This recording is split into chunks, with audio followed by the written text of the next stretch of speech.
Hello everybody, welcome back to the Jurassic Collectibles YouTube channel. You're joining me, Tom, today again for a look at the final Jurassic World, the Legacy Collection, Jurassic Park character.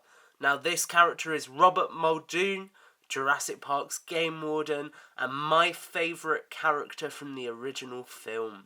So, if we zoom in to take a look at Muldoon in the packaging, we can see that Muldoon is looking absolutely fantastic. He's got his Spaz 12 shotgun, comes with a Compy again. We have got the iconic Legacy Collection packaging that we've got used to at this point, the T.rex, and you can see there, Robert Muldoon. So, if I pull us back out for a second, we'll twist this thing around, take a look at the back of the box. You can see here, we have got the late Bob Peck. May he rest in peace, a phenomenal actor who really brought life to Muldoon. And we then have got Muldoon looking like he is being attacked by Compies this time around, and not the iconic Velociraptor. So, I really like the way they've done all these photos. As you know, I liked the one of Ellie and Grant, and Muldoon looks fantastic here as well. So, just like with all the other boxes as well, you've got all your usual legal babble on the back side. And then if we twist it around, there you can see one final look at Robert Muldoon in his Legacy Collection packaging. Let's bust him open. I'm really excited for this one. Okay, and here we can see Jurassic Park's ill-fated game warden out of the packaging. I'm really excited to have Muldoon, but before we take a look at his figure himself, we are going to take a look at the Compy he comes with, and also his iconic shotgun, the Spaz 12.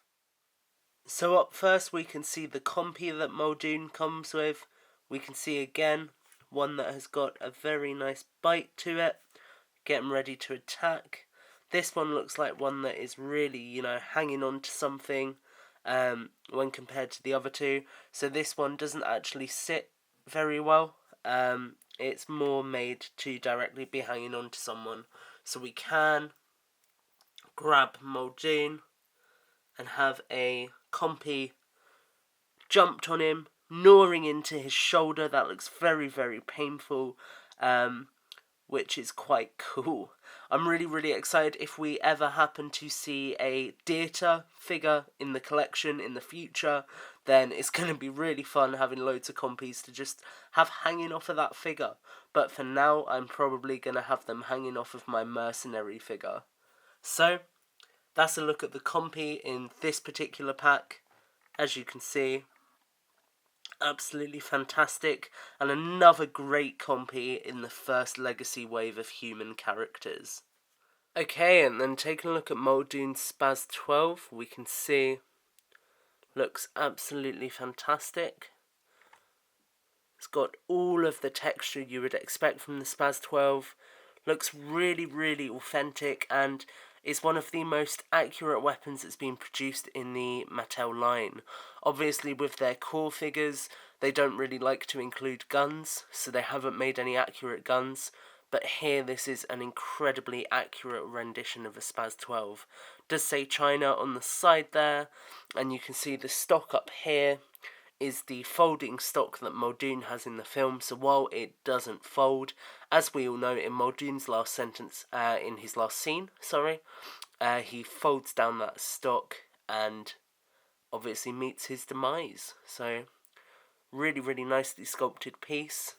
And just like with all the other accessories, this one actually has a smaller, more accurately sized grip.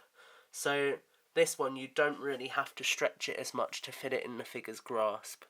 As you can see there, fits very nicely.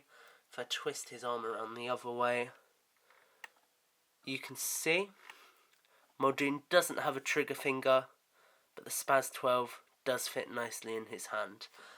Unfortunately, due to the actual articulation of the figure, he can't hold it with two hands, but he can still hold it like that, which does look very good. So I like the Spaz 12.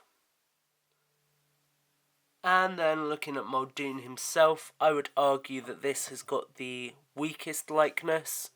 You can definitely see some of Bob Peck there, but it's just not as authentic as the others in my opinion. He is wearing a light blue shirt, which is quite a topic of contention. Some people believe he did actually have a light blue shirt and it's just the lighting. I know the reference photos that Mattel used, it certainly does look light blue, but as far as we're aware, his entire costume was actually tan. So that is a little bit unfortunate, but it does add nice contrast at least. He of course has got his shorts, little bit of overspill again here, but you can't expect it to be perfect. His iconic socks, which have become a bit of a meme in the Jurassic Park community, and of course very, very muscular thighs in fitting with Muldoon as a character. A very nice detail to note as well, actually. They have attempted to mimic some of the detail in his hunting vest, as you can see there, just to kind of make it feel more like an actual hunting vest as opposed to an overlaid piece of fabric. Now Muldoon does have all the same articulation that Grant and Ellie have, so his head is on a ball joint, his arms can go out, bend up, legs can do that. Oh, that joint feels a little bit tight, so I'm not going to push it, but you kind of get the idea of how he can be posed. Unfortunately, as I was saying, due to the lack of wrist articulation, you can't really, if we grab the Spaz 12 again, get him in a perfect shooting position. I mean, kind of the closest you'll get, this is quite fiddly, is like that.